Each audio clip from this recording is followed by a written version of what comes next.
सूर्य सा प्रकाश फैला जग में उनका नाम, साधु संग की धारा में चमके श्री राम कृष्ण। श्री राम कृष्ण वचनामृत एपिसोड नंबर 20 क्रमशः उनकी कृपा होने पर फिर कोई भय की बात नहीं रह जाती। पुत्र यदि पिता का हाथ पकड़कर चले तो गिर भी सकता है, परंतु यदि पिता पुत्र का हाथ पकड़े तो फिर गिरने का कोई भय नहीं। वे यदि कृपा करके संशय दूर कर दे और दर्शन दे दे तो फिर कोई दुख नहीं, परंतु उन्हें पाने के लिए खूब व्याकुल होकर पुकारना चाहिए, साधना करनी चाहिए, तब उनकी कृपा होती है। पुत्र को दौड़ते हाँफते देखकर माता को दया आ जाती है। माँ छिपी थी, सामने प्रकट हो जाती हैं। मणि सोच रहे हैं ईश्वर दौड़ धूप क्यों कराते हैं। श्री रामकृष्ण तुरंत कहने लगे, उनकी इच्छा है कि कुछ देर दौड़ धूप हो तो आनंद मिले।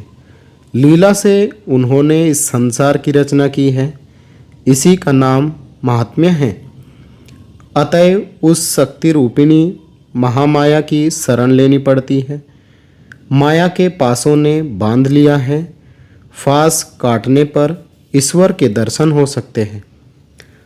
आद्याशक्ति महामाया तथा शक्ति साधना। श्री रामकृष्ण कोई ईश्वर की कृपा प्राप्त करना चाहे तो उसे पहले आद्याशक्ति रूपिणी महामाया को प्रसन्न करना चाहिए। वे संसार को मुग्ध करके सृष्टि स्थिति और प्रलय कर रही है। उन्होंने सबको अज्ञानी बना डाला है। वे जब द्वार से हट जाएगी तभी जीव भीतर जा सकता है। बाहर पड़े रहने से केवल बाहरी वस्तुएं देखने को मिलती हैं, फिर नित्य सच्चिदानंद पुरुष नहीं मिलते। इसलिए पुराणों में है, सप्तसती में मधुकेटभ का वध करते समय ब्रह्मादि देवता महामाया की स्तुति कर रहे हैं। फुटनोट ब्रह्मोवाच त्वं स्वाहा त्वं स्वधा त्वं ही वसट्कार स्वरात्मिका सुधा त्वमक्षरे नित्ये त्रिधा मात्रात्मिका स्थिता। सप्तसती मधुकेटभ। संसार का मूल आधार शक्ति ही है।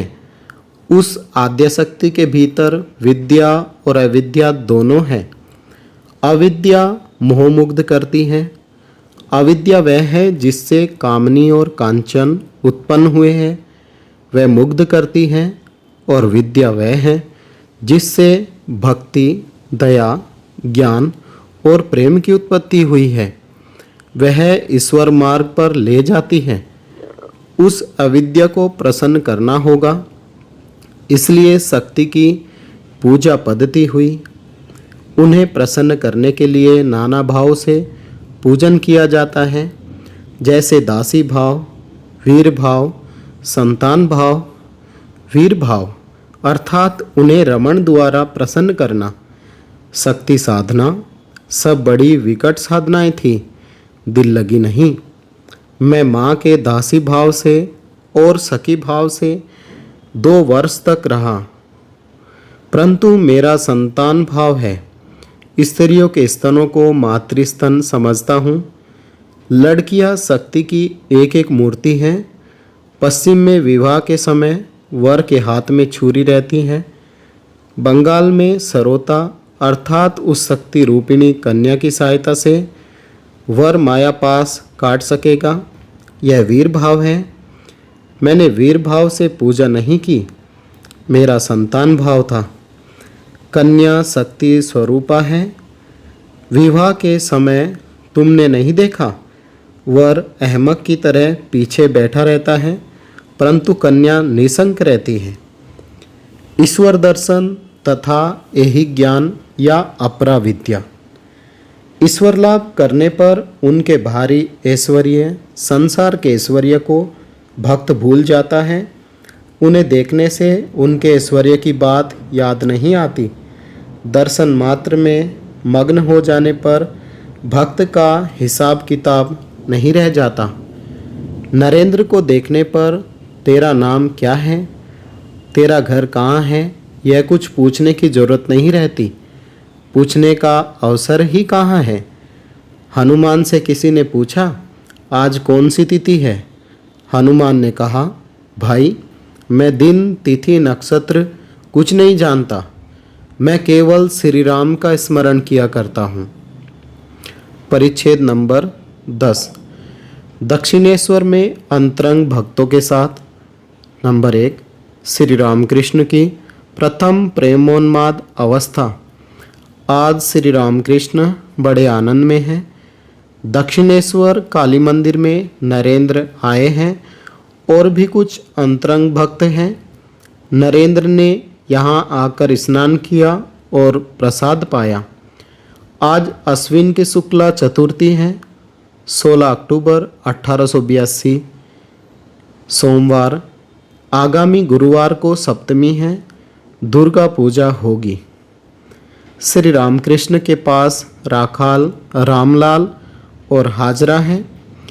नरेंद्र के साथ 1-2 और ब्रह्मा लड़के आए हैं। आज मास्टर भी आए हैं। नरेंद्र ने श्री रामकृष्ण के पास ही भोजन किया।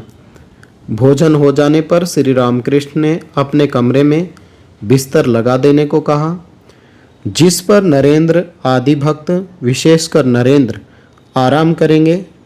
चटाई के ऊपर रजाई और तकिए लगाए गए हैं।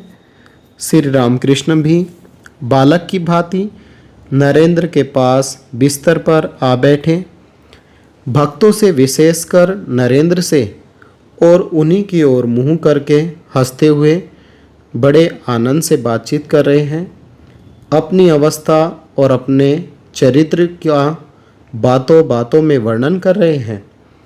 श्री रामकृष्ण नरेंद्र आदि भक्तों से, मेरी इस अवस्था के बाद मुझे केवल ईश्वरी बातें सुनने की व्याकुलता होती थी। भागवत, अध्यात्म, रामायण, महाभारत, कहाँ इनका पाठ हो रहा है, यही सब ढूंढता फिरता था।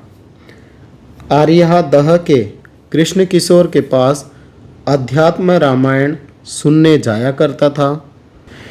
कृष्ण किशोर का कैसा विश्वास है। वह वृंदावन गया था। वहाँ एक दिन उसे प्यास लगी। कुएं के पास जाकर उसने देखा कि एक आदमी खड़ा है। पूछने पर उसने जवाब दिया, मैं नीच जाति का हूँ और आप ब्राह्मण हैं, मैं कैसे आपको पानी निकाल दूँ। कृष्ण किशोर ने कहा, तू कह शिव शिव शिव, कहने से ही तू शुद्ध हो जाएगा। उसने शिव शिव कहकर पानी ऊपर निकाला। वैसा निष्ठावान ब्राह्मण होकर भी उसने वही जल पिया। कैसा विश्वास है। आर्यादह के घाट पर एक साधु आया था। हमने सोचा कि एक दिन देखने जाएंगे। काली मंदिर में मैंने हलधारी से कहा, कृष्ण किशोर और हम साधु दर्शन को जाएंगे, तुम चलोगे? हलधारी ने कहा, एक मिट्टी का पिंजरा देखने जाने से क्या होगा। हलधारी गीता और वेदांत पढ़ता था ना, इसी से उसने साधु शरीर को मिट्टी का पिंजरा बताया। मैंने जाकर कृष्ण किशोर से वह बात कही तो वह बड़े क्रोध में आ गया। उसने कहा, क्या हलधारी ने ऐसी बात कही है? जो ईश्वर चिंतन करता है, राम चिंतन करता है और जिसने उसी उद्देश्य से सर्वत्याग किया है, क्या उसका शरीर मिट्टी का पिंजरा ठहरा? हलधारी नहीं जानता कि भक्त का शरीर चिन्मय होता है। उसे इतना क्रोध आ गया था कि काली मंदिर में फूल तोड़ने आया करता था, पर हलधारी से भेंट होने पर मुंह फेर लेता था, उससे बोलता तक न था। उसने मुझसे कहा था, तुमने जनेऊ क्यों फेंक दिया? जब मेरी यह अवस्था हुई तब अश्विन की आंधी की तरह एक भाव आकर वह सब कुछ न जाने कहाँ उड़ा ले गया, कुछ पता ही न चला। पहले की एक भी निशानी न रही, होश नहीं थे। जब कपड़ा ही खिसक जाता था तो जनेऊ कैसे रहे? मैंने कहा, एक बार तुम्हें भी उन्माद हो जाए तो तुम समझो। फिर हुआ भी वैसा। उसे उन्माद हो गया तब वह केवल ओम ओम कहा करता और एक कोठरी में चुपचाप बैठा रहता था, यह समझकर कि वह पागल हो गया है। लोगों ने वैद्य बुलाया। नाटागढ़ का राम कविराज आया।